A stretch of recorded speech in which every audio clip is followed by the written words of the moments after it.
जय future maker, जय future maker, Radheshyam जिंदाबाद, राधेश्याम जिंदाबाद।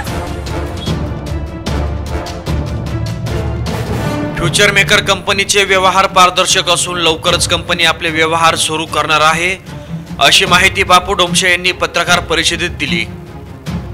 काही कुटील प्रवृत्तीच्या स्पर्धक कंपन्यांनी हे षडयंत्र रचले, त्यामुळे कंपनीला नाहक बदनाम करण्याचा प्रयत्न केला जातोय। तरी गुंतवणूकदारांनी घाबरून जाऊ नये असे आवाहन ट्रेनर महेंद्र सूर्यवंशी यांनी केलंय।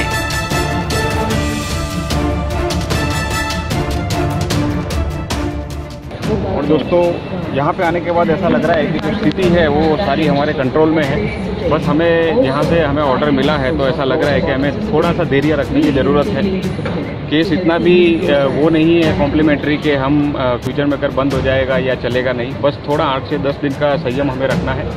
हमें कानून पे भरोसा रखना है। जो एसपी सर है वो बहुत माननीय है और वो अपनी तरफ से अपनी प्रक्रिया जो है वो कर रहे हैं। बस आप सभी लोगों से रिक्वेस्ट है, किसी को गाली गलौज मत करो, किसी को जवाब देने की ज़रूरत नहीं है, क्योंकि हम फ्यूचर मेकर के लोग हैं और बहुत ही जल्द प्रूफ हो जाएगा कि हम गलत नहीं हैं। सीएमडी सर गलत नहीं है और हमने जो कंपनी के अंदर हम जो काम कर रहे हैं वो हमें सही रास्ते पे ले जाएगी। सही विज़न से हम काम कर रहे हैं। हमारे सभी लीडर से एक रिक्वेस्ट है कि संयम रखें, किसी से साथ उलझने की ज़रूरत नहीं है। और ये किसकी चाल है आप सभी को पता ही है, मुझे बताने की ज़रूरत नहीं है।